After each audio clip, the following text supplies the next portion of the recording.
बिस्मिल्लाहिर्रहमानिर्रहीम, अस्सलाम वालेकुम। अगर आप या हम सब के दिल में जरा सा भी कोई डाउट रह गया था कि सीमा का केस रियल है, तो आज हकीकत टीवी आपको 2 मिनट 28 सेकंड का क्लिप सुनवाएगा।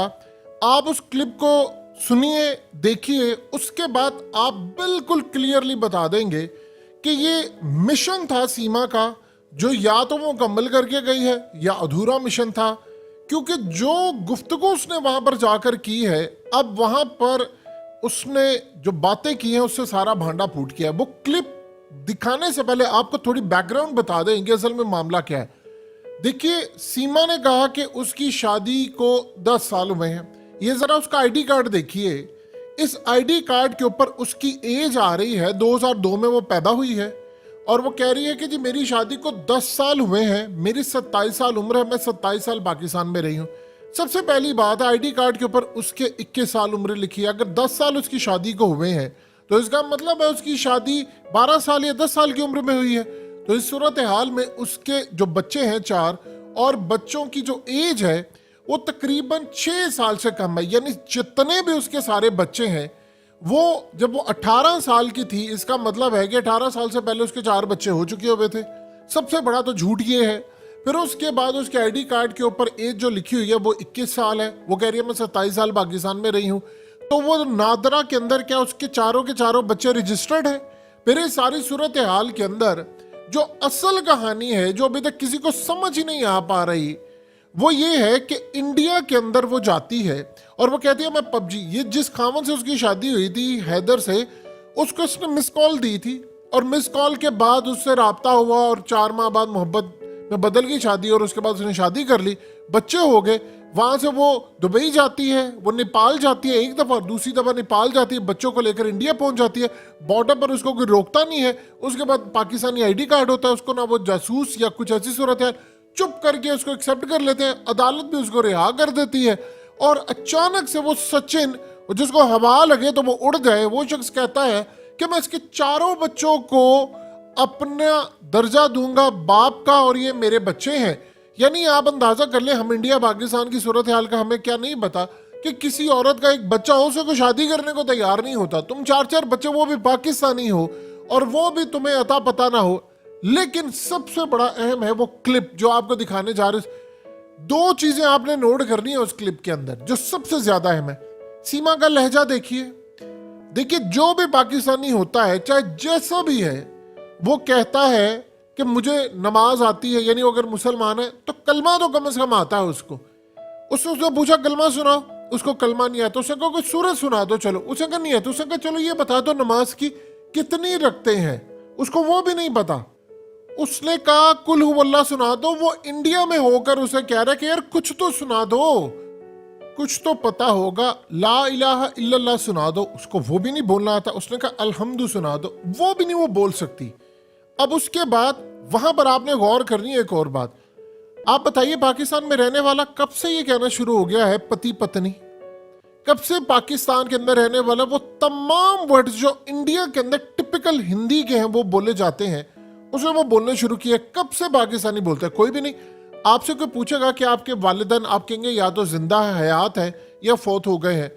आप ये कहेंगे कि मेरे वालिदैन खत्म हो गए हैं। यहां से आप उसका लहजा गौर कीजिए, पति पत्नी, मेरे भैया और फलाना, ये सारी सूरत हाल देखें। और फिर उस शख्स ने जो इंटरव्यू के अंदर उसको कहा है कि उसको कलमा भी नहीं आता, यहां से मामला क्लियर। अब ये जरा इंटरव्यू देखिए, फिर आपको बताते हैं कि ऐसा हुआ क्या है कि इंडिया की इंटेलिजेंस एजेंसियों ने रातों रात उसकी बेल करवाई है, और मामला अब जो खुला है वो बड़ा खतरनाक है। क्या है जरा देखिए। औरतों को, हाँ, जो सिटी में रहते हैं, शहर में पंजाबी हैं या इस तरह की हैं, उनको है। बाकी जो हम सिंध के हैं तो हमें ज़्यादा नहीं है फ्रीडम। अच्छा, यहाँ हिंदुस्तान में एक चर्चा है कि जो वहाँ पाकिस्तान में हिंदू महिला हैं उनका शोषण वहाँ मुस्लिम युवकों के द्वारा होता है। क्या ऐसा सच है? आपने कभी सुना है ऐसा वहाँ पर? पहली बात तो हिंदू बहुत कम देखे हैं मैंने। अच्छा। और त्यौहार तो हिंदुओं के बिल्कुल नहीं देखे थे। जब इनसे बात हुई तो एक हिंदू दोस्त बनी मेरी वहाँ पे भी, उनके भी रिश्तेदार यहाँ भारत में भी हैं। तो फिर हमारी ऐसे थोड़ा बहुत इंटरेस्ट था मुझे हिंदू धर्म में, तो मैंने पूजा उनके साथ करती थी, या फिर करवा चौथ रखती थी। नवरात्रि मनाते थे तो उनके साथ ही मनाया करते थे। अच्छा, आप कितने भाई बहन हो? हम 4, मतलब- मतलब भैया 3 बहनें। एक भाई 3 बहन। माता पिता हैं आपके? नहीं, दोनों खत्म अच्छा, हो गए। ससुराल में कितने लोग हैं आपके में? मैं बस मैं अपने पति को ही जानती थी। एक ससुर है और उसका 2 पत्नियां हैं। एक पत्नी में से एक बेटी है, दूसरी में से 1 लड़का है। अच्छा, आपने नमाज पढ़ी कभी? हाँ, रमज़ान में पढ़ी थी। रमजान में पढ़ी थी, वैसे ना पढ़ी जैसे नॉर्मल दिनों में पढ़ते नमाज? नॉर्मल नहीं पढ़ते रमज़ान में। अच्छा, अगर आपसे बात करिए थोड़ी सी इस्लाम धर्म के बारे में, तो आप बता पाएंगे सूरह फातिहा सूरत सुना देंगे क्या आप? सॉरी सर, अभी नहीं। सना नहीं, मतलब अलहम्दो की सूरत, सुबहाना की सूरत, कुल हु अल्लाहु अहद की सूरत, या कोई कलमा कोई सुना देंगे आप? कोई भी कलमा, कोई भी मुस्लिम धर्म का कोई भी कलमा एक आप सुना दूँ? सुना जी, सूरत आती है, सुना दीजिए। मैं भूल गई हूँ सर, सॉरी। कोई भी इस समय कोई भी सूरत याद ना? ना, मेरे अच्छा, दिमाग आप में हिंदू नहीं। धर्म में कब से कन्वर्ट हुई हो? मुझे याद है कि मैं मार्च से लेकर मार्च से। तो अभी तक कोई श्लोक याद किया आपने? अभी तक नहीं, क्योंकि पूजा पाठ में अभी मैं बैठी थी, 2-3 बार गई। वैसे करवा चौथ इनके बारे में पता थोड़ी बहुत आती भी है, पर मैं सही नहीं कह पाऊँगी, तो इसलिए मैं नहीं कहूँगी। सीख जाऊँगी, जब मुकम्मल सीख गई तो नेट पे वीडियो ज़रूर डालूँगी। अच्छा, आपने जैसे नमाज़ पढ़ी है, तो किसी एक नमाज के बारे में बता देंगे कितनी रकत होती हैं किसी नमाज में? जी बिल्कुल, फजर में 2 होती हैं। फजर में 4 होती हैं, 2 सुन्नत 2 फर्ज। सुन्नत की नहीं, मैं फ़र्ज़ की बता रही हूँ। अच्छा, जौहर में कितनी होती हैं? ज़ोहर में 4। 4 सुन्नत 4 फर्ज, 2 सुन्नत 2 नफिल, 12 होती हैं। आप लोग पढ़ते हो, हम नमाज़ें 5 जानते हैं थे। अच्छा, 5 नमाज होती हैं, 7 होती हैं? 5 होती हैं, फजर, ये मगरिब, फजर के बाद कौन सी आती है? फजर के बाद, और सुबह फजर से पहले कौन सी होती है? इसका पता नहीं। आपने देखा ना, उसको कलमा आता है, लहजा उसका देखिए कैसा है। अब 2-3 चीजें यहाँ पर थोड़ी समझ लें। उसने कहा जी मेरी एज इतनी है, वो तो आपको ऑलरेडी हम बता चुके हैं कि कितना झोल है इस चीज़ में। यानी उसके बच्चे 7 साल के हैं, तो तुम्हारी क्या 10 साल की एज में शादी हुई थी? आईडी कार्ड जाली। नादरा के अंदर क्या उसके 4 बच्चों का रिकॉर्ड है? ज़रा बताइए तो सही, कब है, कब शादी हुई, निकाह नामा पर डेट क्या थी, उसका खामद कब गया? उसने कहा जी घर था, मेरे नाम पर था। कैसे तुम्हारे नाम पर प्रॉपर्टी थी, बेची है? कैसे गई? खामद ने कहा ये फलाना है। कैसे वो चली गई दुबई, कैसे वो नेपाल चली गई?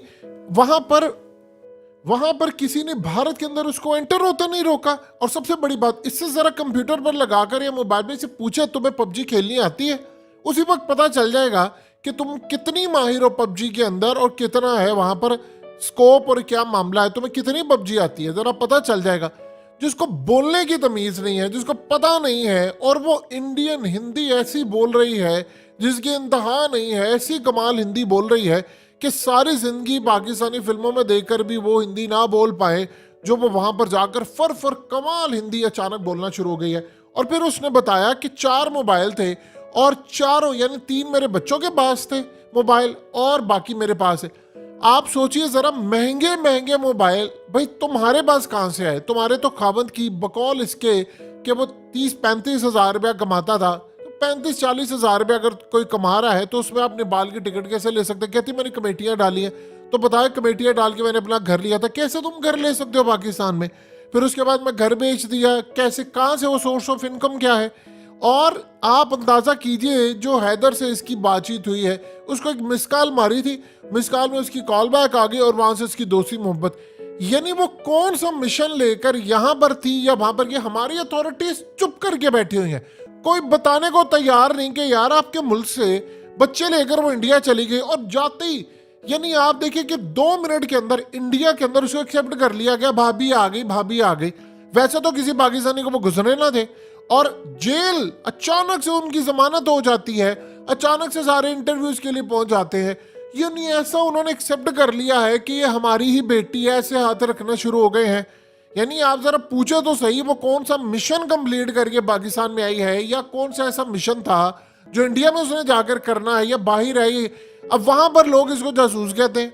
इंडिया में जो भी इसको सूरत हाल है उसका झूठ यहाँ से पकड़ा जाता है। कहती मैं 27 साल की हूँ, आईडी कार्ड में उसकी 20-21 साल उम्र लिखी हुई है, और उसके बाद उसके बच्चों का पता नहीं है। मोबाइल उसके पास इतने कीमती हैं, वो ट्रैवल करके आ रही है, और जिस घर में वो रह रही है आप उसकी हालत देख लें। यानी कोई बंदा वहां रह सकता है इस सारी सूरत हाल में अच्छी जगह छोड़कर आए? ये जो सारे का सारा जोल है, सारे का सारा कहानी है, ये अभी तक हल हो ही नहीं पा रही। यानी आप अंदाजा कर लें कि वो उसको पता ही नहीं खामंद को, वो चली गई पहले बच्चों को लेकर, उसके घर वालों को नहीं पता, फिर वो कहती है कि मेरे भैया हैं इनके, या मेरे इतने हैं, या उनकी पत्नी है। यार पाकिस्तान के अंदर बैठकर आप सिंध में भी रहने वाले हो तो आप किस तरह ये लैंग्वेज बोल। आप जानते हैं कि इवन के पाकिस्तान के अंदर जो रहने वाले सिख हैं वो कितने खूबसूरत उर्दू बोलते हैं। इसी तरह क्या पाकिस्तान के अंदर रहने वाले जो हिंदू हैं वो इस तरह बोलते हैं, वो भी यही बोलते हैं कि बीवी है ये वो। यानी इतने खूब, आप जिस कल्चर में रहते हैं आप उसी की जुबान बोलेंगे। अब जो लोग अफ्रीकन जाकर अमेरिका में रहते हैं वो अमेरिकन लैंग्वेज बोलते हैं, उनका एक्सेंट वही होता है। जो ब्रिटिश में रहते हैं वो वहाँ का एक्सेंट बोलते हैं।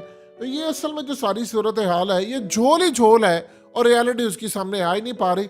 और आप अंदाजा कर ले हमारे लिए कितनी बड़ी दुख की बात है कि हमें अभी तक अथॉरिटीज बता ही नहीं रही कि कौन थी, क्या थी और कैसे चली और क्या मामला हुआ।